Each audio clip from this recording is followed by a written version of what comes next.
DMS-TV jabarani filɛbagaw Mali kɔnɔ ani Mali kɔ kan nin wagati na aw minnu sigilen don k'a lajɛ an bɛ foli ani tanu di aw bɛɛ lajɛlen ma n y'a yira la dɔgɔkun an Azizi Tarawele bɛ ɲɔgɔn sɔrɔ an ka jamukan n'an b'a wele DMS-TV ka walanbulon o kun tɛ dɔwɛrɛ pour que an bɛ se ka kalanw kɛ bamanankan na cogoya min na faamuyaliw bɛ se ka sɔrɔ la cogoya min na k'aw to aw sigiyɔrɔ la aw bɛna kɛ Mali kɔnɔ ou bien Mali kɔ kan an bɛ kunnafoni minnu di aw ma pour que aw bɛɛ lajɛlen bɛ se ka sɔrɔ k'aw to aw sigiyɔrɔ la n y'a fɔ cogoya min na alhamdulillah dɔgɔkun an Azizi bɛ ɲɔgɔn sɔrɔ yan tuma dɔ la an bɛ to ka kunnafoni di i n'a fɔ semaine tɛmɛnen na an ye kunnafoni caman d'aw ma jamana ko la mais bi an bɛna essayer an bɛ don an ka kalanbulon kɔnɔ na tuguni pour que aw bɛ se ka faamuyali caman sɔrɔ la cogoya min na foli ani tanu ka di DMS-TV jabarani filɛbaga bɛɛ lajɛlen ma aw mana kɛ Mali kɔnɔ ou bien Mali kɔnɔ aw kɛlen don ka danaya min ta ka di anw kan tuma bɛɛ lajɛlen na an fana bɛ ɲinini kɛ ka di aw ma k'a to aw sigiyɔrɔ la pour que aw bɛ se ka nimisi wasa sɔrɔ o la cogoya min na n y'a fɔ cogoya min na alhamdulillah Azizi ɲumansira plateau sanfɛ m'a ɲininka ni folikan dɔ b'a bolo ka ɲɛsin an n'a lajɛbagaw ma sɔnni an ka don an ka bi bakuruba kɔnɔ Azizi Nurula baasi tɛ yen kɔni baasi tɛ yen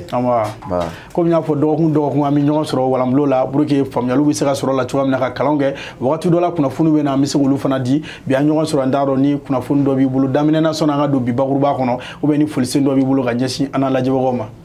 Bon, an bɛ bɛɛ lajɛlen fo ka DMS-TV ɲɛmɔgɔyaso fo mɔgɔ minnu b'an ka jaw ta k'u partager an b'u bɛɛ lajɛlen fo parce que u b'an dɛmɛ an ka baara la ka jamana kɔnɔdenw kunnafoni ani k'u hakili dayɛlɛ ani ka ɲɔgɔn lakunu kow kan diɲɛ tagabolo ye min ninnu ye voilà donc foli sen de bɛ yen nɔ ka da bɛɛ kulo kan. Ok n y'a fɔ cogoya min na n ko bi mɔgɔ caman ɲɛ bɛ tableau la an bɛna kalan kɛ fɛnw na cogoya min na mais sɔnni o cɛ Azizi an y'a ye ko président fana taara reçu la est ce que i ye laɲini minnu fɔ a bɛna se ka sɔnni an ka don an ka bi bakuruba kɔnɔ bamanankan ko est ce que a bɛna taa discours kɛ bamanankan na. Bon foyi kɔni ti président bali ka discours kɛ bamanankan na fo n'a yɛrɛ complexe la o dɔrɔn de don cogo di constitution y'a yamaruya ka kuma Mali kan bɛɛ la a bɛ min mɛn français tɛ Mali kan ye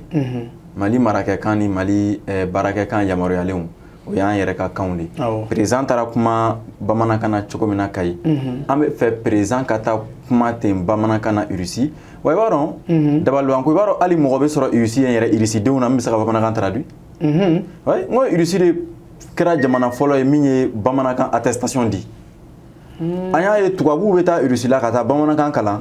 ka segin ka na tubabu la ka sɔrɔ u ma se Mali la Russie la kelen kelen in kɔni donc et puis mɔgɔ fana bɛ Mali la minnu bɛ Russie kan mɛn Adama Jabate ɲɛna b'o la n b'o fɔ kosɛbɛ famille Tamura bɛ yen n b'olu yɛrɛ dɔn olu ye n dɔnbagaw ye kosɛbɛ olu bɛ se ka olu bɛ Russie kan fɔ i n'a fɔ u bɛ bamanankan de fɔ cogo min na n t'a dɔn n'an bɛ ɲɔgɔn faamuya voilà parce que hali dɔ fana y'an wele ko non ko ni président taara kuma bamanankan na ko Afrique pays minnu bɛ yen k'olu tɛna bamanankan mɛn kosɛbɛ ne ko n ko ten tɛ yala Russie bɛna ban ka kuma a ka kan na ko parce que ko africain t'a mɛn ayi o tɛ se ka kɛ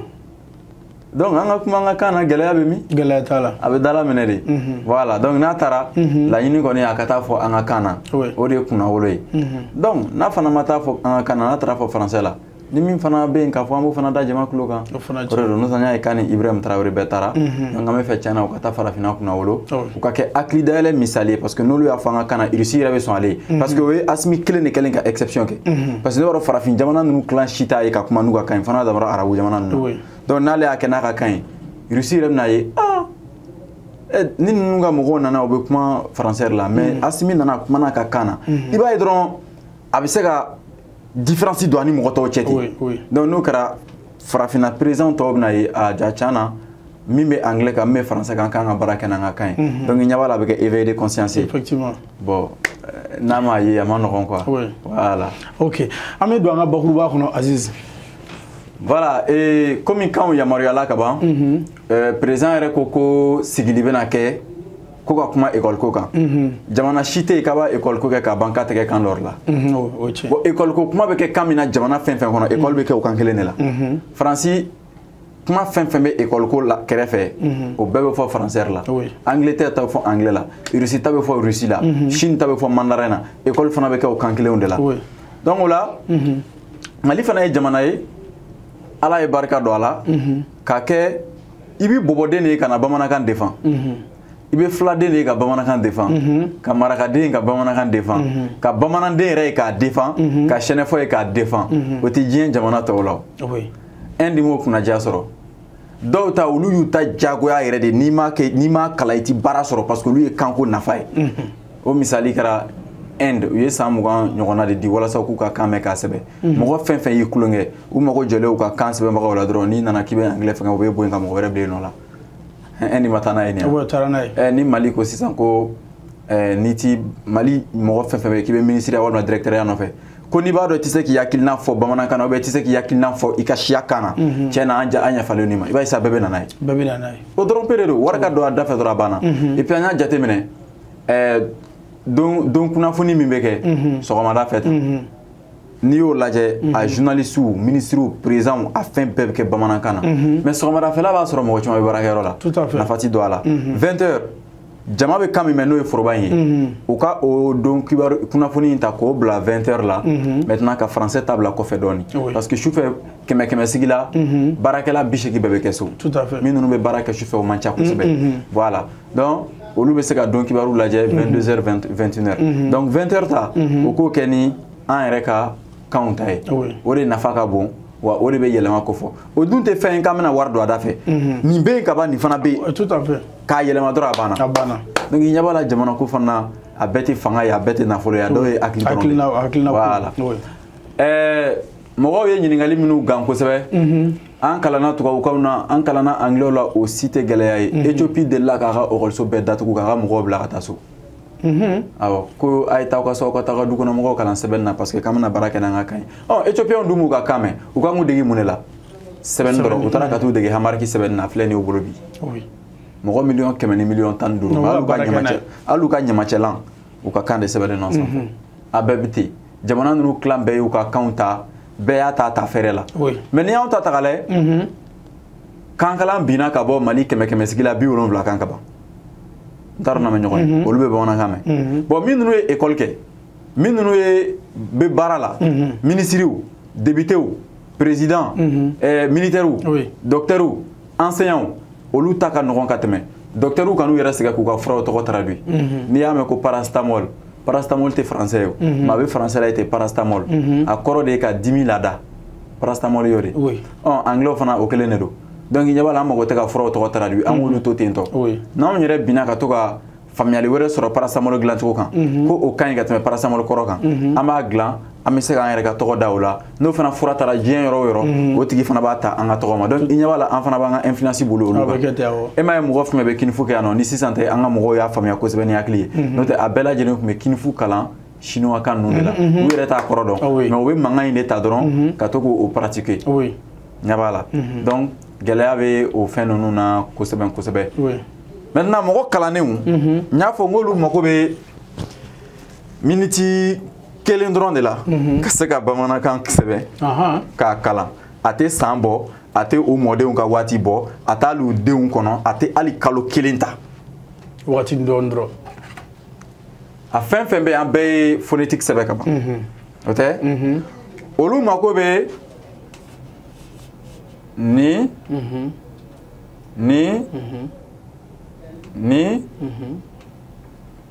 a banna a kalancogo i n'a fɔ n'an bɛna sɛbɛn sisan fenêtre ne ni donc comme dans tête voilà i n'a fɔ n'an bɛna non ɲɛ b'a la ɲe n'an bɛna sɛbɛn ɲuman ɲuman ɲɛ ɲuman ɲɛ jugu ɲɛ fiman ɲe ngwe i n'a fɔ ngɔmi i ɲɛ b'a la olu mago bɛ nin dɔrɔn de la walasa ka se ka bamanankan sɛbɛn k'a kalan maintenant a b olu si tɛ falen nka bamanankan na o bɛ x o bɛ bɔ a la q nin bɛ bɔ a la nin bɛ bɔ a la ani donc saba bɛ bɔ a la ka naani don a banna o ye mɔgɔ kalannenw bɛɛ bɛ se ka a sɛbɛn cogo min na misala mot dɔ bɛ yen u kana olu ɲini k'u falen u k'olu to o to cogo la misala bi n'i ko sisan ko fenêtre mɔgɔ tɛ mɔgɔ ɲini o kɔrɔ bɛɛ kɔni b'a dɔn fenêtre tɛ nin bɛɛ b'o dɔn a tɛ fɔ nin ma ko fenêtre ɲɛ t'a la donc hali n'a sɔrɔ o ye tubabu ka kumaden ye an bɛ se k'olu to ten ka taa n'o ye dɔɔni o tɛ bien an tilala ka ye jamana ye mɔgɔ min yɛrɛ bɛ a teliya tuguni mɔgɔ minnu bɛ préfet ni fɛnw na ne n'a caman ye ɲɔgɔn ye hali ministres u yɛrɛ ko k'olu ye bamanankan kalan nka min bɛ mɔgɔ dabali wa olu bɛ ministre minnu ka kuma tubabukan na ani jamana directeur ba ninnu n'u bɛ message ci ne ma u b'a ci ne ma bamanankan de la bamanankan u b'a ci ne ma o de la. o kɔni o tɛ ko balen ye. hali tuma dɔw la ni ne yɛrɛ kun ma ko bonsoir u yɛrɛ b'a fɔ nba i ni wula u b'a sɛbɛn ten nba i ni wula ɲɛ t'a la donc o ye ko bannen de maintenant sifinnakaw i b'a jate minɛ an ka n'an ka kan na a bɛ kɛ diyagoya de denmisɛnninw ma cogo di i bɛ mali denmisɛnninw de ye u bɛ ka français min kalan u t'o mɛn bamanankan fana n'u ma kunnaja o bɛ kɛ i n'a fɔ u bɛna kɛ tilayan na donc an bɛna taa min sisan a bɛ gɛlɛya bon ni min bɛ yen n'an b'o fɔ carré kɔnɔ k'o fɔ so donc an bɛɛ lajɛlen bɛ se ka nin sɛbɛn ka nin faamuya nɔgɔya la donc a kalancogo la mɔgɔ minnu b'a su kosɛbɛ olu kun ko k'olu mago bɛ a kalancogo la halisa quoi hali mɔgɔ caman y'an wele ka bɔ tunga la o kuma na donc an b'a fɔ n'i bɛ kalan ko a bɛ n'a fɔ n'i bɛ fɛ ka sɛbɛn nɛnɛ i b'a ye o fili bɛ an ka artistes sɔrɔ mais an bɛ sɔn a ma parce que kan tatɔ fili min bɛ k'a la olu bɛɛ bɛ sɔn bɛ k'o bɛɛ ma et puis min b'an nisɔndiya u ka ko la o yɔrɔ k'u ka filo sɛbɛn bamanankan de la. o b'a sɔrɔ awɔ a bɛ artiste ni caman bɛɛ bɛ se k'a sɔrɔ kanko kuma ma daminɛ an ka artistes bɛɛ b'u ka filo sɛbɛn bamanankan na et puis u bɛna a minɛ dɔrɔn k'a lajɛ ka to ka k'a kalan yen ka taa n'a fɔra ko Iba k'a ka filo a ka no limite sɛbɛn bamanankan na ɲɛ b'a la bon n'u b'a sɛbɛn sisan ko nɛnɛ e b'a ye u bɛ to k'a kɛ tan u b'a kɛ tan voilà u b'a kɛ tan tiɲɛ don n'i bɛ kalan ko nin ye nɛnɛ ye ni Emmanuel Macron ye nin kalan nɛnɛ a b'a dɔn a bɛ se k'a kalan mais est-ce que a b'a dɔn ko nɛnɛ kɔrɔ de ko fura a t'o kɔrɔ dɔn i ɲɛ b'a la adamaden bɛɛ ka kan ye gundo de ka ɲɛsin mɔgɔ wɛrɛ ma maintenant ni olu fana ko k'olu bɛ bamanankan kalan olu bɛ sɛbɛnni fana ninnu dɔrɔn de kɔrɔ ɲini ka olu fana de b'an ka kumaden kɔrɔ ɲini sisan k'a dɔn donc u fana b'a traduit nɛnɛ ça veut dire froid ɲɛ b'a la donc n'an ka rappeurs bɛ nɛnɛ sɛbɛn an ko ko bamanankan na accent t'a la donc o bɛ bɛn ni ne ma a dan ye dɔrɔn u k'a sɛbɛn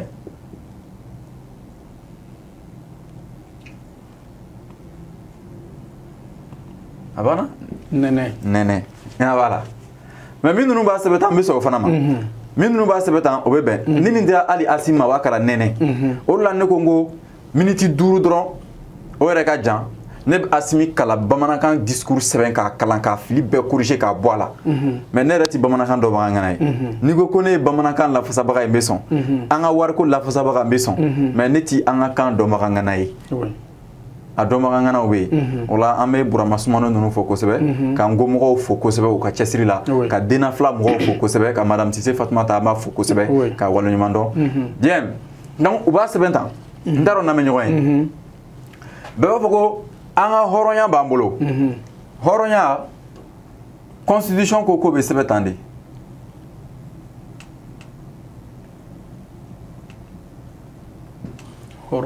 hɔrɔnya bon maa fɛn fɛn bɛ yen ko e ye calligraphie o kɔrɔ ye mun ye k'i ka sɛbɛnni ka ɲi kosɛbɛ tubabukan sɛbɛnni na e bɛ se ka nin fana sɛbɛn ka ɲɛ parce que an ko nin bɛ kalan ko ɔ i m'a ye nin ye ɔ ye donc nin ye he ani ɔ o ye hɔ hɔrɔnya hɔrɔnya donc hali indépendance la misalila 22 septembre min bɛ ka na an yɛrɛ b'o laɲini Asimi ka taa o fana discours kɛ bamanankan na parce que o bɛ ka fɔ bamananw de ye hali n'a sɔrɔ jamana wɛrɛ invité bɛ yen siɲɛ wɛrɛ an bɛna émission k'a kan an y'a jate minɛ Chine indépendance la ambassade fɛn fɛn bɛ Chine u bɛɛ ambassadeurs bɛ t'u sigi mais a tɛ Chine président bila abada k'a ka discours kɛ anglais la walima français la ko parce que jamana wɛrɛ mɔgɔ bɛ yen donc i ɲɛ b'a la bɛɛ lajɛlen bɛ fɛ k'i ka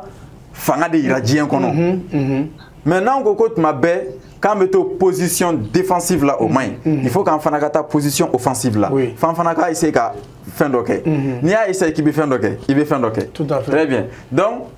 hɔrɔnya o bɛ sɛbɛn ni nin de ye i m'a ye maintenant n'i ye nin ta n'o ye ɲɛ ye misali la ɲɛ ne ɲɛ walima ɲuman fini ɲuman mɔbili ɲuman i m'a ye muso ɲuman cɛ ɲuman hakilina ɲuman o ɲuman bɛ sɛbɛn ni nin de ye parce que an b'a ye dɔw bɛ ɲuman sɛbɛn cogo di o b'a sɛbɛn tan de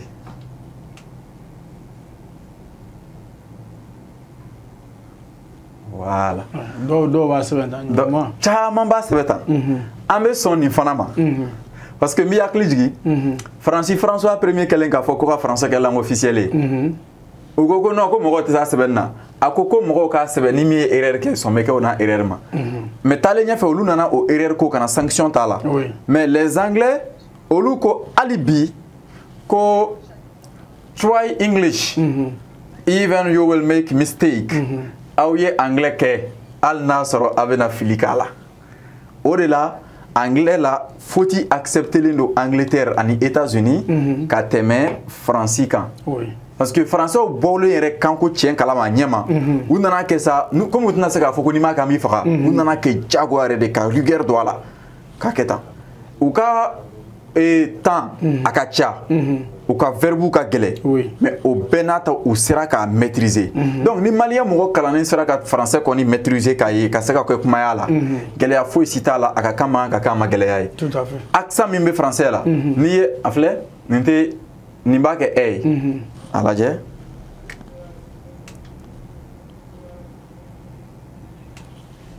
a bɛ kɛ jumɛn ye nɛnɛ nɛnɛ i y'a ye n'i ye accent falen dɔrɔn o y'a bannen a mankan bɛ yɛlɛma i m'a ye maintenant mɔgɔw k'a dɔn ko bamanankan na bon bamanankan karamɔgɔw ɲɛ b'an na han ni fili min b'a la o k'a fɔ voilà ni ale de bɛ kalan i n'a fɔ e bon ni ale de bɛ kalan i n'a fɔ ɛ i ɲɛ b'a la ni ne bɛ kalan tan ni bɛ kalan tan k'a mankan bɔ parce que an ka kan ye kuma sigilen de a sigilen don quoi a b'i n'a fɔ japonais kan sigilen don cogo min na japonais kan ye kumakan sigilen de ye yɔrɔ tɛ yen nɔ ko a yɔrɔ dɔw ma jigilen don cogo dɔ la le plus souvent jamana minnu ye cɛfariyaw kɛ u ka kanw ka girin i y'a ye o kanw bɛ yen langue dɔw bɛ yen olu ye kirikɛkanw ye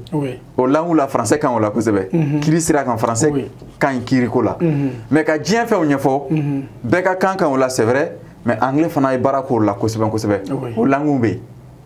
i y'a ye bon dɔnkiliw ni fɛnw i b'a ye espagnol ni portugais ninnu ka kan o la kosɛbɛ ani fɛnkɛ mɔgɔw congolais ninnu ningala ka di dɔnkili la yɛrɛ de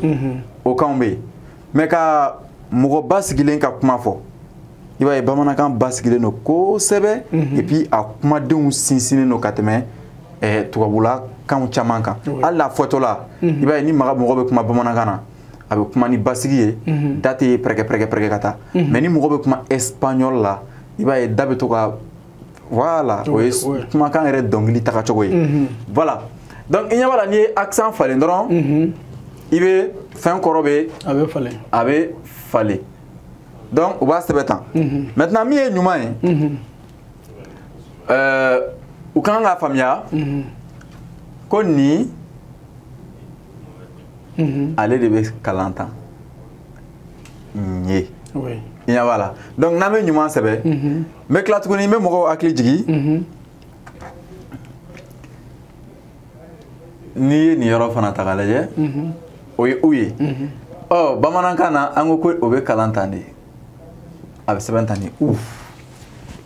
o de la maliyɛn minnu tun bɛ ka yan fan fɛ n'u ye marakakan kalan nin cogoya la a tilan fɛn fɛn taara Espagne ni Italie kan in kalanni nɔgɔyara olu ma ka tɛmɛ minnu ye faransɛ kalan wayi parce que bamanankan na a bɛ fɔ nin ma ko u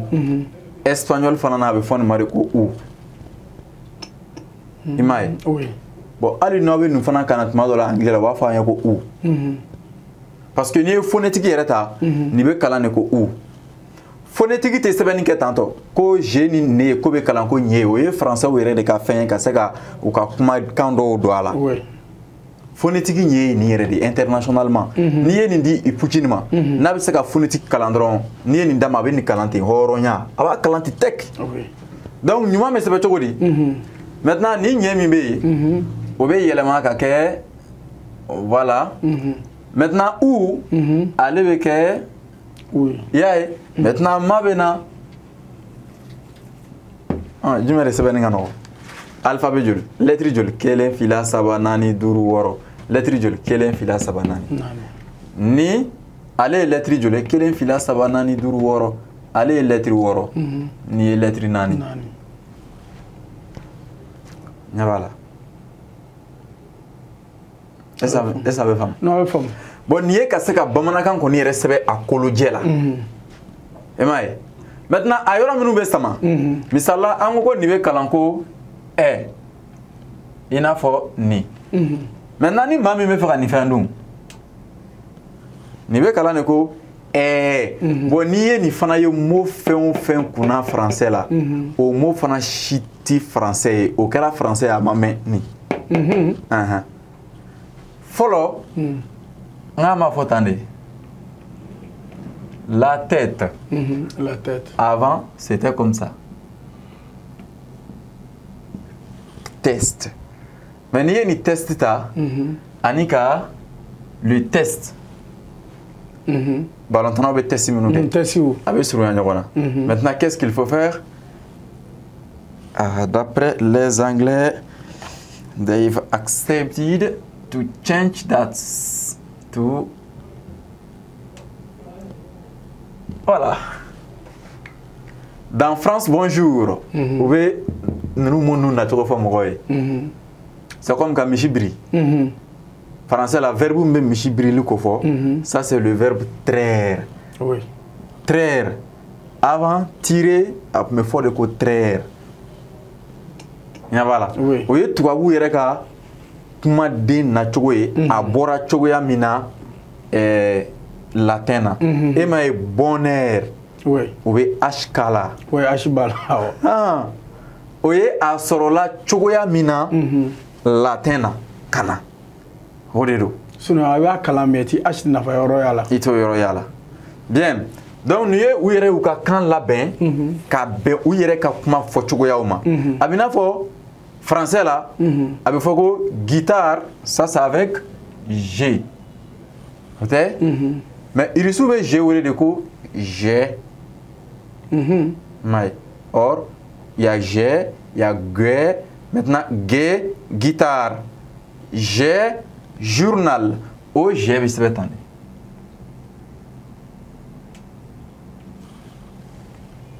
de ouais vraiment s'il n'y a pas ça voilà c'est un peu ça comment oui G sɛbɛn tan de ka journal maintenant journal ou voilà i y'a ye phonétique de don irisiw bɛ baara kɛ n'o de u fana kalan u la voilà maintenant olu bɛ nin de kalan ko R i y'a ye ni n'olu ka R ye nin ye N ye voilà nin ye i n'a fɔ I olu ta bɛ tan tɔ de maintenant e b'a sɛbɛnlen sisan ko P ye maintenant i bɛ taa sɔrɔ R de don maintenant u ka P de bɛ tan comme la lettre Pi u ka kan na voilà tene do donc irisikamɛnnaw bɛ Mali kɔnɔ olu b'a dɔn an bɛ fɛ ka min fɔ u b'a faamuya voilà ɲɛfɔli dɔrɔn de don a kɔrɔ tɛ ko an ye rusi spécialiste ye an tɛ fɛn fɛn dɔ rusikan na an bɛ nin dɔrɔn de dɔn a la donc bɛɛ a bɛ n'a fɔ n'i ko ko ɲangili ɲangili o bɛ sɛbɛn ni nin de ɲangili i m'a ye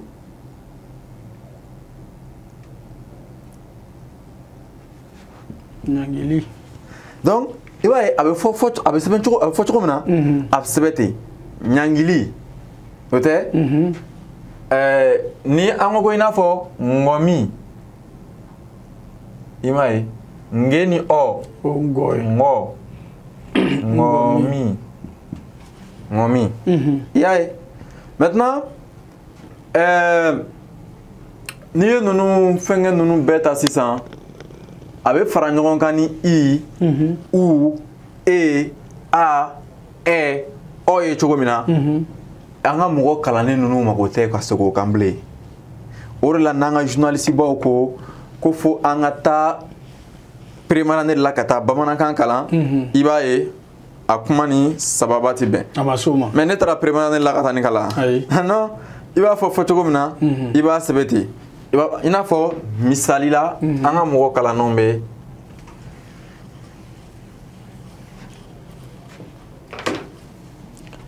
on va aller ensemble i bɛna ye n'an ka kan dɔ don denmisɛnninw tɛ sɔrɔ dictée la accent i ɲinana accent kɔrɔ a bɛ tan a lajɛ an bɛ taa ɲɔgɔn fɛ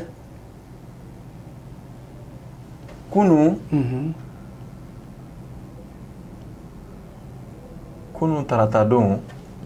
an bɛ gɔri bila kunu tarata don tɛ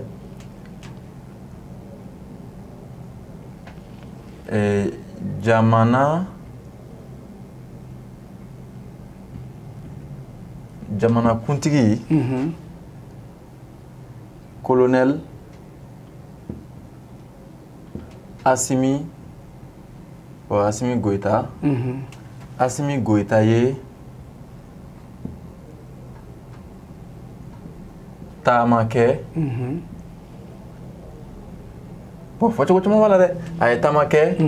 k'a kunda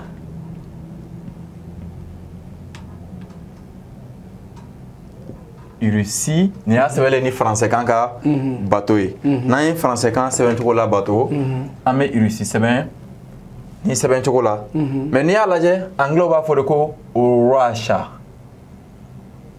o tɛ bon n t'a dɔn Russie yɛrɛ fana b'a wele cogo min na o ka kan na donc n'an ko k'an bɛ a sɛbɛn bamanankan sɛbɛn cogo la Russie a bɛ sɛbɛn nin cogo de la donc an b'a kalan de Russie a banna an ka kan tɛ alphabet fila fɛ olu bɛ ko caya de quoi hein voilà donc Russie mais an bɛ taa n'a ye tan fɔlɔ donc kunu tarata an bɛ gɔri bila jamanakuntigi colonel Assimi Goïta ye taama kɛ k'a kunda Russie jamana kan k'a kunda Russie jamana kan k'a kunda Russie la kan a bɛɛ bɛ bɛn ɲɛ t'a la voilà donc a ye taama kɛ k'a kunda Russie la kan Poutine bɛ se ka nin lettre kalan très bien Poutine bɛ se ka nin kalan maa t'a kɔrɔ de dɔn a bɛ se ka yɔrɔ kelen pe min y'a la dɔrɔn colonel Assimi Goïta o b'a la a banna a n'u yɛrɛ ka jamana tɔgɔ n'i y'a di Emmanuel Macron ma a b'a kalan maa t'a kɔrɔ dɔn bon ne ma taa prémaranne la ne filɛ ka n hakilina sɛbɛn bamanankan na mais est ce que nin ye ne dɛsɛ est ce que nin ye ne dɛsɛ nin na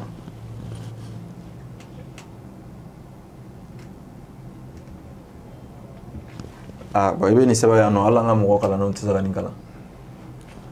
voilà est-ce que nin ye ne dɛsɛ nin na a bɛ fɔ nin de ma ko occupation number nombre d'occupation en théorie quantique des champs physique purement théorique matière condensée mais bamanankan fɔ ma ne dɛsɛ nin na o ɲɛ b'a la bon ni an ko k'an bɛ cours kɛ nin kan i b'a ye hali n'a video ye san kɛ a tɛ taa yɔrɔ jan parce que i bɛ Mali bɛɛ ta i bɛ taa université si tɛ Mali kɔnɔ ko min bɛ nin kalan n'a dan bɔra anw dɔrɔn na wa fasi bɛɛ tɛ dɛ mɔgɔ 6 dɔrɔn a ye cayalen kɛra mɔgɔ 4 de ye sisan donc kalan base bɛ mun kan voilà théorie quantique des champs tubabuw kɛn bɛ k'u sinsin o de kan ka diɲɛ ladege dilan n'o bɛ fɔ ko modèle de l'univers diɲɛ dilannen don cogo di ɲɛ b'a la u b'u sinsin o fɛn ninnu tagabolo ninnu de kan k'a essayer ka kɛnɛ sugu dɔw labɛn min na n'u bɛ se ka nimanfɛn dɔ labalo a kɔnɔ k'a lajɛ a ka diɲɛnatigɛ bɛ cogo di o de la u b'u yɛrɛ ɲininka ko yala anw bɔra min de ka na dugukolo kan an bɔra sanfɛ de wa an bɔra tile de la an ni dolow de tun bɛ yɔrɔ kelen wa a taara cogo di diɲɛnatigɛ labɛnna labɛn cogo sugu jumɛn de la ni nimanfɛnw sera ka nɛnɛ tila sanfɛ ka balo n t'a dɔn n'an bɛ ɲɔgɔn ye an bɛ se cogo di k'o milieu ɲɔgɔnna dɔ ladege misala ji kɔnɔna ta i k'a lajɛ ji kɔnɔna ye diɲɛ dɔ de ye kɛnɛma la girinkana fana ye diɲɛ dɔ de ye o diɲɛ sugu fila de bɛ an ka nin dugukolo in kan ouais danfɛn dɔw bɛ yen olu ka diɲɛlatigɛ a bɛnnen don dugumala dɔrɔn de ma u tɛ se ka bɔ ji la dɔw bɛ yen olu ta bɛnnen don sanfɛla dɔrɔn n'u don ji la u bɛ sa mais dɔw bɛ yen olu bɛ se ka fila bɛɛ kɛ misali la n'i ye tɔɔrɔ ta k'a lajɛ ale bɛ se ka fila bɛɛ kɛ donc ça veut dire que ni tɔɔrɔ taara fɔ jɛgɛ ye ko ayiwa ko i ɲɛ bɛ dolen min na i ɲɛ bɛ tumu nɔgɔ min na nin nin jurujan in b'a la kana nin ta dɛ n'o tɛ nin tigi bɛ nin dun dɛ nin tɛ balo ye ni jɛgɛ dara la salama kisira n'a ma da la don min na n'a bɔra ji la a bɛna dɔn ja diɲɛ wɛrɛ bɛ yen min tɛ ji ye nin ye donc o ye misali ye an kuntigi kisi nama b'a ye a bɛ kɛ anw ma wajulu sira ye cogo min na parce que ale ye diɲɛ in fila ye diɲɛ ani lahara donc n'ale k'a ma ko nin fɛn in bɛ yen donc voilà ni maa minnu dara a la e kisira n'i ma da la ni sira ye don min na i b'a dɔn a tun ye tiɲɛ fɔ n kɔni b'a dɔn jɛgɛ donnen pɔli kɔnɔ o tɛna segin ka taa jɛgɛ wɛrɛ kunnafoni bilen voilà donc nin ye olu bɛnkanw ye donc i ɲɛ b'a la a tɛ an si dɛsɛ ka an ka hakilinaw fɔ maintenant théorie quantique des champs an bɛn'o traduit cogo di Mali mako bɛ sisan a ka denw de ka nin livre ninnu traduit ni livre ninnu bɛ anglais la an b'a kalan anglais la o b'a yira hali a bɛ français la dɛ mais français u ma tila la bɛɛ traduit la kosɛbɛ halisa u bɛ ka baara kɛ halisa u b'a kan k'a traduit munna parce que ni e kelen y'a traduit ni ne bɛna kalan ne t'a traduit bilen o e ye min traduit ne b'o de ta ka baara kɛ n'a ye tout à fait ne y'a ta ka baara kɛ n'a ye mɔgɔ wɛrɛ bɛ na a b'a fɔ Jara ye nin traduit nka ale danna nin yɔrɔnin na han ne fana bɛ nin ta ne fana b'o traduit temps b'i bolo n'i bɛ université la o de la tubabu ka professeur bɛ ɲɛɲini kɛ u hakili lafiyalen o ɲɛɲini kɛ o nana ye ko adamaden ka faamuyali ka teli a fa kan de la an bɛ Dedo Usumani fɔ kosɛbɛ a yɛrɛ y'o kuma sariya ma a dɛsɛra k'a sɛbɛntiya voilà maintenant a filɛ ne filɛ nin ka hakilina sɛbɛn nin bamanankan na donc journaliste ba fɛn fɛn kun ko f'an ka taa première année la nin b'a bɛɛ lajɛlen ka kuma nin b'a bɛɛ kɔkari o kɔrɔ ye kɛlɛcɛnw de don voilà maintenant n'an bɛ batakiw ci ɲɔgɔn ma an bɛ sava kow ka ɲi walima sava in dɛ a y'o to sava in na ten a yɛrɛ abrégé la dɔrɔn k'a kɛ tan a y'o to ani ɲɔgɔn cɛ o bɛ bɛn misali la n'an bɛ nin ci n ka ma ci SMS de la SMS mais français yɛrɛ b'a fɔ ko SMS un SMS short message service anglais de don mais olu y'a to nin na mun b'an bali k'an fana t'a dɔn o to nin na a bɛ se ka to a la o tɛ kojugu ye voilà u y'a yira hali constitution kɔnɔ an b'a sɛbɛn de dɔrɔn mɔgɔw k'a ye quoi u ko ko maliden bɛɛ dama ka kan hɔrɔnya la an bɛ taa n'a ye cogo di filɛ wa bɛɛ bɛ se ka sɛbɛn hali nin sɛbɛn cogo la han i bɛ se ka sɛbɛn tan maliden bon n'i y'a kɛ tan malidenw bon il y a un pluriel là pluriel un mot qui se termine par U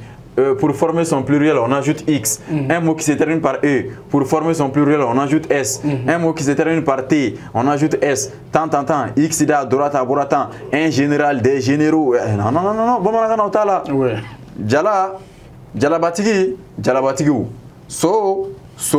malidenw cɛw musow denw a banna n'i ye u bila an ta laban na o y'a kelen pluriel ye c'est tout a bɛ n'a fɔ n'i ye anglais ta man men salam woman women voilà an ka pluriel ka nɔgɔn ka tɛmɛ quoi bon o fana ye diɲɛ sariya de ye an bɛɛ ka kan ka nɔgɔ i bolo hali français yɛrɛ fɛ français de ka nɔgɔn ni kan bɛɛ voilà donc maliden bɛɛ maliden bɛɛ dama ka kan hɔrɔnya la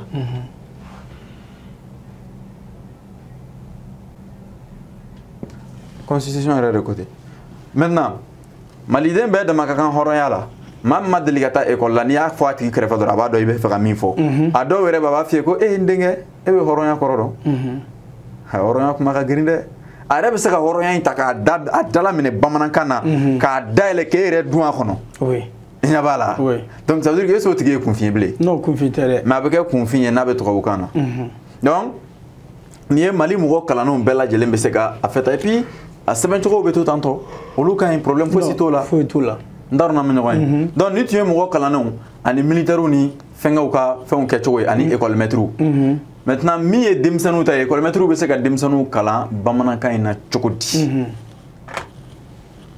nin yera ka ban an bɛ nin jɔsi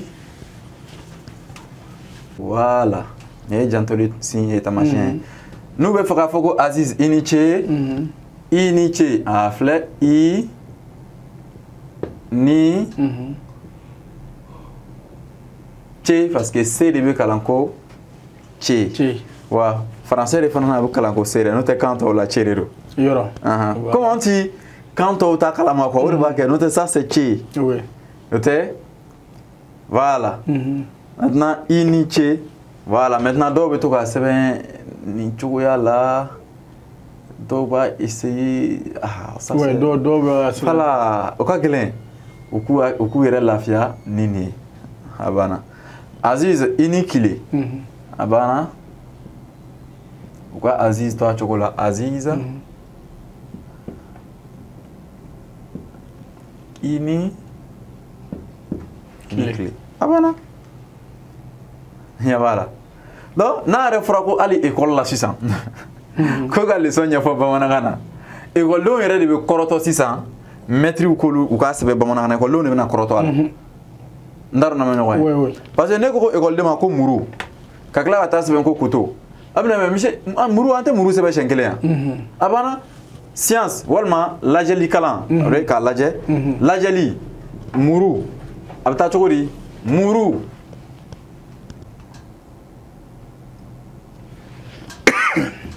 muru walima muru n'i bɛ fɛ ka kɛ muru ye i bɛ u fara kan donc muru donc o de bɛ taa ni le couteau c'est bon oui ɲɛ t'a la a ka nɔgɔn muru i y'a ye oui voilà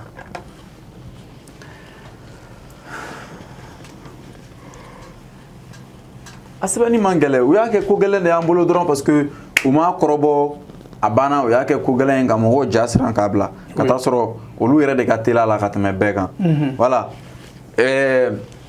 donc classe fitininw na sisan a bɛ taa cogo di u b'u degi ABCD ni fɛn ninnu na o tɛ yan o ka ɲi normalement pour que u ka se ka bamanankan yɛrɛ kalan u k'u degi ABCD la fɔlɔ ne bɛ fɛɛrɛ min yɛrɛ yira o y'o ye n'u sera ka ABCD bɛɛ fɔ ABCD EFG HIJ K O voilà n'u sera k'o bɛɛ fɔ k'o ban maintenant a bɛ sɔrɔ ka na n'u ye k'u degi E Ɛ ɔ a b'u degi o la k'o fara alphabet français ta in kan donc o ye alphabet phonétique bɛɛ de donné u kunna maintenant u mago tɛ jumɛn de la walasa k'u ka kan sɛbɛn o ye X Q ani V o y'o bɔlen a la a banna u mago bɛ tɔ dɔrɔn bɛɛ dɔnna ka ban a bɛ n'a fɔ n'an taara n'a ye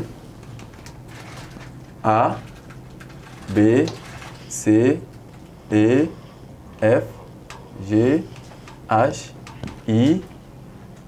J K L M N O P voilà P Q R S T U V W X Y Z denmisɛnnin mana dege nin na parce que i b'a dɔn min na an b'an sɔnni sigi nin kan jamana fɛn fɛn bɛ yen u ka kilasi fɔlɔw la u tɛ u kun chauffer fɛn sugu dɔw la u b'u ka denw degi de ka caya sɛbɛnni de la parce que denw bɛ kan mɛn ka ban donc n'u sera ka sɛbɛnni kɛ ka se ka sɛbɛnni ye k'a kalan ani ka se k'u hakilinata sɛbɛn a banna donc u bɛ scolarisation daminɛ u ka jamana bɛ tan a bɛ tan a bɛ tan a bɛ tan a banna dɔrɔn u b'u ka baaraw kalanni daminɛ maintenant n'u ye denmisɛnninw degi nin na sisan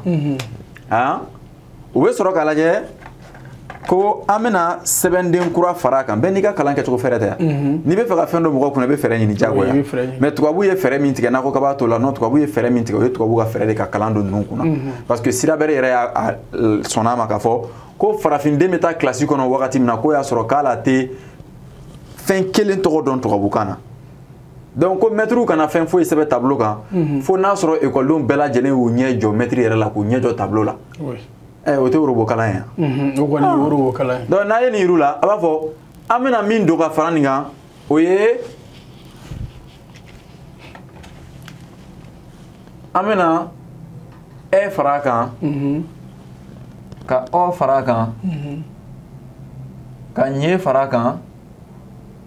ka gue fara kan n'a y'o fara kan sisan u ye nin dɔn nin bɛ kalan nin bɛ kalan ɲe nin bɛ kalan gue nin bɛ kalan o nin bɛ kalan o nin bɛ kalan p nin bɛ kalan ko q o y'a sɔrɔ o b'o dɔn ka ban et puis n'u bɛna français kalan nin bɛ français kalan ni nɔgɔya u bolo donc n'u ye nin base in dɔn ka ban a yɛrɛ bɛ se k'a sɛbɛn tan yɛrɛ k'a sɛbɛn tan ka to rouge la o tɛ wa o b'a fɔ n'aw mago bɛ bamanankan na an bɛ nin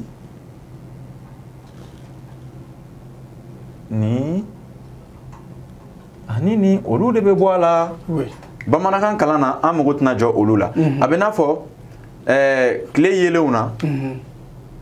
yelen dɔw bɛ yen olu tɛ s'anw ma olu ka jugu adamaden farikolo ma kosɛbɛ u bɛ bɔ tile la nka u tɛ se anw ma donc n'aw bɛ baara kɛ ni remote sensing ye n'o ye satellite ka baaraw ye ani ka fɛnw lajɛ yɔrɔ jan fɛ ni radariw ni fɛnw bɛ baara kɛ n'o ye ko an mago tɛna jɔ rayonnement gammaw la u bɛ yelen cɛla nka an mago tɛ jɔ a la voilà donc ninnu fana bɛ an ka alphabet cɛla nka an mago fana tɛ jɔ ninnu la nin bɛ se ka kɛ première année mɔgɔw kun k'a kɛ deuxième année mɔgɔw kun k'a kɛ hali troisième année mɔgɔw kun walasa hakili ka se ka alphabet dɔrɔn maîtriser parce que ni alphabet maîtriser la k'a mankanw dɔnna o y'o bannen ye n'u nana u b'a fɔ ko karamɔgɔ maintenant an bɛ taa n'a ye cogo di karamɔgɔ bɛ sɛbɛn cogo di donc an ka sɔn a ma karamɔgɔ monsieur professeur a bɛɛ bɛ bɛn professeur a bɛ bɛn an ka fara an ka kan kan o la a b'an ka kan labalo a b'an ka kan bonya ɲɛ tɛ anglais la il y a teacher il y a professeur il y a sœur voyez au bɛɛ b'a la il y a hi il y a hello il y a hey il y a salam il y a merci merci bɛ anglais la o voilà donc n'an fana ye professeur monsieur karamɔgɔ kalanfa k'o bɛɛ lajɛlen don a la hali muso minnu bɛ ekɔlidenw kalan u k'a don u kunna u k'a fɔ o muso ninnu ma ko moi parce que so u delilen don k'u ba wele mama an ka to ten hali siniwaw yɛrɛ b'a fɔ ko mama donc u k'a to mama la o bɛɛ lajɛlen bɛ bɛn mama an ma nin yɔrɔ in faamuya dɛ denw yɛrɛ t'a fɔ bilen ko moi a fɔra ko moi moi an ma nin yɔrɔ faamuya dɛ voilà maintenant a bɛ taa cogo di a b'a yir'u la ko ni attention ni voilà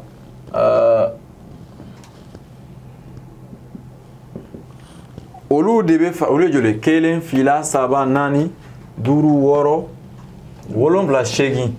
ko o 8 o de bɛ fara ninnu tɔw kan ka mankan di ni n ko mɔgɔw b'a fɔ o ma ko gɛn n'a bɛ fɔ o ma ko syllabe gɛn 1 o ye syllabe 1 gɛn 2 o ye syllabe 2 o tɛ donc a bɛ sɔrɔ sisan k'u initier i n'a fɔ classe kɔnɔ bɛ initier cogoya min na ni sɛbɛnni bɛ yen don min na o ye ka nin fɛngɛ k'a sɛbɛn wa ni ekɔliden yɛrɛ taara so hali n'a ba ye nin alphabet in dɔn a nɔfɛ dɔrɔn a banna a ba yɛrɛ b'a ka hakilina bɛɛ sɛbɛn donc i b'a ye mɔgɔ kalannen bɛ sin ka caya ten n'u ye b ta b ni a i n'a fɔ Côte d'Ivoire a bɛ kɛ cogo min na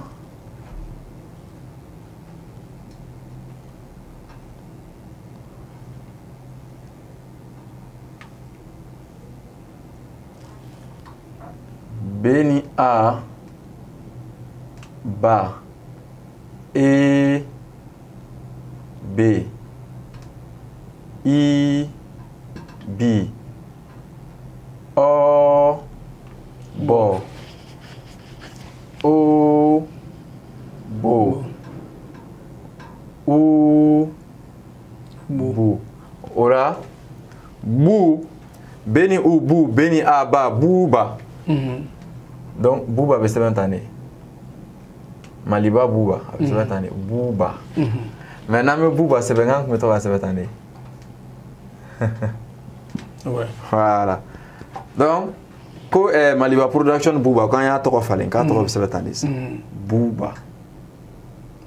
a banna buba fa bɛ wele cogo di baba an bɛ taa n'a ye baba ah bana ouais très joli ndaro na ɲɔgɔn voilà donc o bɛ degi nin na maintenant o wagati kelen kɔnɔ gouvernement de b'a lajɛ sisan mɔgɔ minnu b'an ka kan mɛn parce que diɲɛ jamana bɛɛ b'o kɛ i mago bɛ taa sira min na o mɔgɔ minnu bɛ yen misala ko mɔgɔ bɛ constitution na a ye mɔgɔw kɛ ɲɔgɔn kan u ye constitution dilan donc ni mɔgɔ bɛ i ka livre la i bɛ mɔgɔw kɛ ɲɔgɔn kan u bɛ livre taara di dɔrɔn point barre n t'a dɔn na baara bɛ nɔgɔya cogoya min na voilà maintenant n'i y'a ta k'a lajɛ école la an ye kuma dɔw fɔ yan nɔ an bɛ n'olu tiɲɛ yira nin ye denmisɛnninw ka livre ye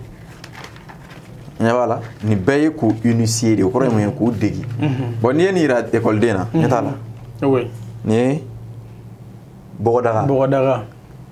ɲɔ den finiman den finikan sira wɛrɛ de don ɲɛ t'a la mais u bɛ k'u degi jumɛn na yan nɔ an m'a ye i ani u an b'a fɔ de dɔrɔn i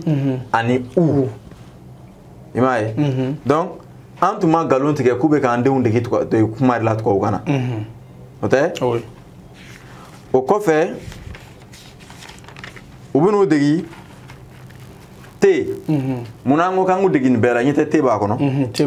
o mana bɔ u bɛ n'u degi pe parce que te pe olu fɔcogo ka surun ɲɔgɔn na i u o fɔcogo ka surun ɲɔgɔn na ɲɛ b'a la hein voilà maintenant nin ye jumɛn ye kunkolo donc kunkolo an bɛ jumɛn de mɛn ka maintenant école maître bɛ se k'a fɔ bon kunkolo maintenant i b'u degi te sɛbɛncogo la n'u sera te la te sɛbɛncogo laɲini ye jumɛn ye u k'a dɔn te mankan bɛ kumaden minnu na tɔgɔ tɔɔri tonton an k'o to an ka kan na n'o ye bɛnkɛ ye an k'o to an ka kan na tɔgɔ tɔɔri tonton tɔgɔma n t'a di tɛgɛ tulu tamaro tɔngɔnɔ o tɛ yan tɔɔrɔli tɔtɔli o tɛ voilà donc n'u ser'o la an de fana ka sira bɛɛ bɛ yɛlɛma donc n'an ye te ta an bɛ taa n'a ye attention on va effacer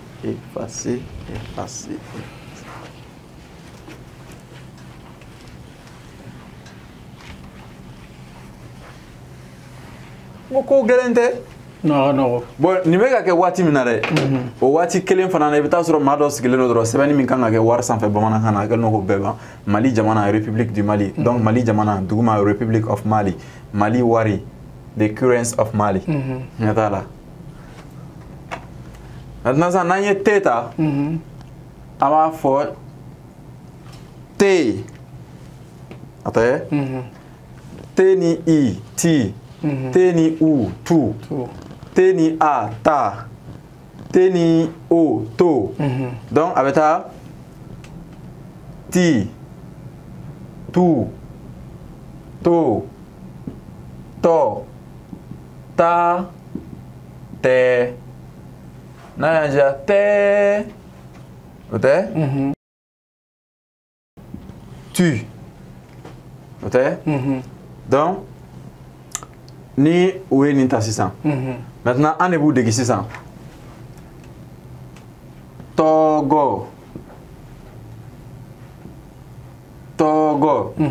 i b'a ɲininka yɛrɛ e tɔgɔ n'i taara kilasi kɔnɔ dɔrɔn kilasi kɔnɔ dɔrɔn i b'a fɔ e tɔgɔ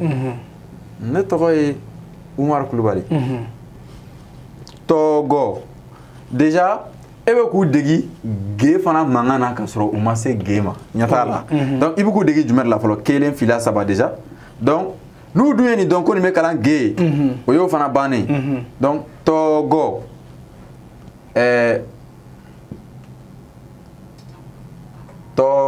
attention tɔɔri tɔgɔ tɔɔri tomati an b'a fɔ tan de tomati an t'a fɔ ten de so e sama fɔra ko tomate ayi tomati donc an b'a to tan de tomati o tɛ donc ni laɲini ye u ka te mankan de dɔn te ti tu to ta te tɛ tɛ ti voilà tɔgɔ tɔɔri tomati tasuma tasuma tasuma a banna tasuma a banna ɲɛ t'a la gɛlɛya bɛ min donc an ka denw bɛ kumakan min dɔn so u bɛ bin déjà ka se k'o sɛbɛnnen ye n'u yɛrɛ taara so dɛ i b'a dɔn hali ni mɔgɔ m'a fɔ k'a ka kalan kɛ a yɛrɛ bɛ kalan kɛ parce que a bɛ k'a bolo kulonkɛ a bɛ sin k'i sigi dɔrɔn kɛ tan ni me ni a ma mi mo ma mɔ mɛ mama masala bon o tɛ masala dɔn kosɛbɛ o y'a sɔrɔ u bɛ duguma fitininw na marali muru muso bɛ sɛbɛn cogo di me ani u mu an bɛ taa n'a ye mu so bɛ sɛbɛn cogo di se ni o so a banna mais i b'a ye dɔw bɛ muso sɛbɛn u b'a kɛ accent fila ye s fila ye o ye ka français ta kɛcogo ladege an bɛ sɔn o ma i n'a fɔ n'u bɛ musa sɛbɛn u b'a sɛbɛn tan musa mais normalement musa voilà très simple voilà parce que ne fana ka émission dɔ la an bɛ faso i n'a fɔ faso arabu an b'a kɛ ni se fila ye mais dɔ ko ne ma ko non ko a kan ka kɛ ni kelen de ne ko n'a kɛra ni kelen ko est ce que an tɛ taa burukina a ko ko ayi voilà parce que an b'a sɛbɛn ni se fila ye dɔ de ko ne ma ko an ka yɛlɛmɛ k'an ka kɛ ni se kelen ye ko n'a kɛra se kelen ko est ce que mɔgɔ tɛna fɔ ko an bɛ burukina ko parce que burukina faso o fana bɛ sɛbɛn ni nin ye k'olu fana ka faso bɔra yɔrɔ min na n'i y'a ɲini k'i bɛna a sɔrɔ mais o de don ani faso in bɛɛ ye kelen o faso kelen in de ko don Burkina Faso voilà donc Musa ale bɛ taa tan mais ni Musa sɛbɛnni o bɛ papier kan ka ban nin bɛ sɔn kan ka kɛ nin ma ka sɔn kɛ nin fana ma sɔn bɛ k'a fila bɛɛ ma a erreur tɛ sa an m'a ta ten voilà ne ɲɛ b'a la faso a banna han fasoden fasodenw i b'a ye voilà donc a bɛ kalan yɛrɛ timinandiya don ekɔliden na i b'a ye n'a sera ka alphabet dɔn ka se sɛbɛnni na dɔrɔn o y'a bannen de pe kalan banna n'i ye sɛbɛnni kɛ k'a d'a ma a b'a kalan o mana bɔ yen te ka surun pe la donc u bɛ taa ni denmisɛnninw fana ye pe la o bɛ se ka kɛ walanda wɛrɛ o y'a sɔrɔ tuma bɛɛ laɲini ye ka se ka nin don u kunna voilà donc i b'a ye kalan bɛ nɔgɔya maintenant n'u degera pe la u bɛ dege pe sɛbɛn cogo la pi pi po pa pe pɛ pɔ pɛ pi papa papa parce que bɛɛ degelen don na so kɔnɔ papa ou bien kumaden minnu bɛ ni pe pate u ye pate minnu san hali n'a sɔrɔ o ye tubabukan ye i m'a ye voilà Paris an baw bɛ don Paris minnu na olu bɛɛ lajɛlen bɛ bɛn voilà u bɛ taa ni pe nin cogo ninnu na o mana bɔ yen n'aw ye de yir'u la de u bɛ taa ni de fana ye n'a fɔ daraman dudadu olu ye kumaw ye u da ka se ka degi de mankan na duma dumuni du kɔnɔna parce que n'i ko ko du ka tila k'a fɔ ko du kɔnɔna u b'a dɔn nin ye maison ye nin ye à l'intérieur de la maison don kibaru i m'a ye don bi don ye tarata ye bi ye tarata don ye i m'a ye dɔgɔnɔ dɔgɔnɔcɛ dɔgɔnɔmuso dɔgɔ ndɔgɔni dɔgɔ ndɔgɔni a kun de n'i ko ko ndɔgɔ a k'a faamuya k'a fɔ ko i bɛ fɛ k'a fɔ ko ndɔgɔni de ko don voilà donc i b'u degi den mankan na i b'a ye ekɔliden yɛrɛ bɛ se ka sigi dɔrɔn a bɛ dɔ wɛrɛ ta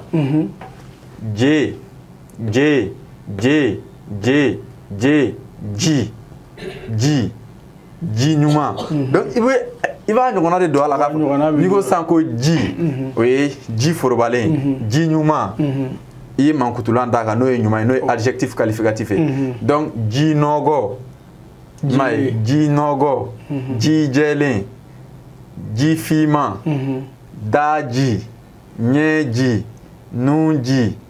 tɛgɛkoji senkoji a yɛrɛ b'a ye i kan bɛ ji min ma i y'a ye voilà maintenant u bɛna bɔ i bɛ se ka taa n'u ye ka ki ka karisa ka karamɔgɔ karamɔgɔcɛ karamɔgɔmuso ka karatɔ denmisɛnnin karatɔ i ɲɛ b'a la kalo ni dolo donc a b'a dɔn ko o kalo de ye ko don gɛlɛya bɛ min o mana bɔ i bɛ taa n'u ye le la lemuru, lemuru, lempo, lempo, lelale, lelali. Imaya. Lamu. Lamu. Donc, ame lamu to lamuna. Lamu. Lampan. Walima fitine. Lampan. Aboto la. Voilà. Et au moment où ne, ne, ni, ni, nous, no, non, non, non, ne, ne, mai, ne, ne, nous, nunji, nunji, mai, nous, numbo, numbo, nous. Vous voyez de où la télé. Donc, il va y avoir deux me con, casser sebena, casser pour clina sebe. Mime faut beau fana famille. Mime faut beau fana famille. Donc la kalame yelema san ka ke bara kalane ni be se ka sebeni kalam werabe. Donc abe bara de do de di ama abo kalan ko korodon ola o be taxi menu di. Iba yanga de o me for taxi la kusebe. Misala taxi we di demsanu ma senekan. École de ne be a kalan français la ta fam. Maintenant sur bamanakana bi tunye fengay lundi walma biye tenen anye nyotige boloda anga forola antakato ani muso bora chaw beni besew ni fengaw ye nuga negaso o kemeka muso ta negaso la muso fana nuga segu be nyona utara watike ka bin muso ba chakata tu ame dayono aha bena aye ni nyingali nunu jabi tien walima galon muso de tun kele no ga chaw ta negaso la no galoy e galoy walima wafo aye ni nyingali nunu jabi awo walima ayi akwa soroka galon nunu ke tien ka galon nunu tien ira donc et corriger celles qui sont fausses quoi. Maintenant chaw be nyoti ga bi muso ba che oui tien chaw tagato dimsanu le tumu bolo nga o nyana o ka beso be ko so o galoy yatala bon o sujet dit anga de mo attendre français là o ta kerefe oui ndaro na menyo voilà bi walima tarata don Mali jamana kuntigi colonel Assimi Goïta ay tamake kata Russie jamana kan kata Russie jamana keme ka lajɛ min labɛn ani farafina jamana cɛ kata o kɛnɛ kan an bɛ dan yen nɔ bi su in na jamana ɲɛmɔgɔ bɛna taa Faransi colonel Assimi Goïta a bɛna tamake ka taa Faransi tiɲɛ wa galo o galo ye galo ye Russie jamana kuntigi ye wele bila farafina jamana ɲɛmɔgɔw ma k'u bɛɛ lajɛlen ka ɲɔgɔn sɔrɔ Bamako ko ɲɔgɔn ye bɛ o ye tiɲɛ o ye galo ye o galo ye u kan ka ɲɔgɔn sɔrɔ u kan ka ɲɔgɔn sɔrɔ Russie la y'a ye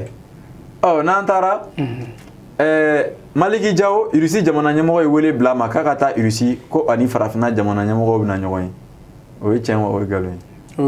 ye galo ye parce que Maliki Jawo ma wele Assimi ne wele mais o lecture suivi et expliquer nous de danga denmisɛnninw ma avec des questions comme ça k'a lajɛ n'u sera ka tubabukan in kalan k'a kɔrɔ dɔn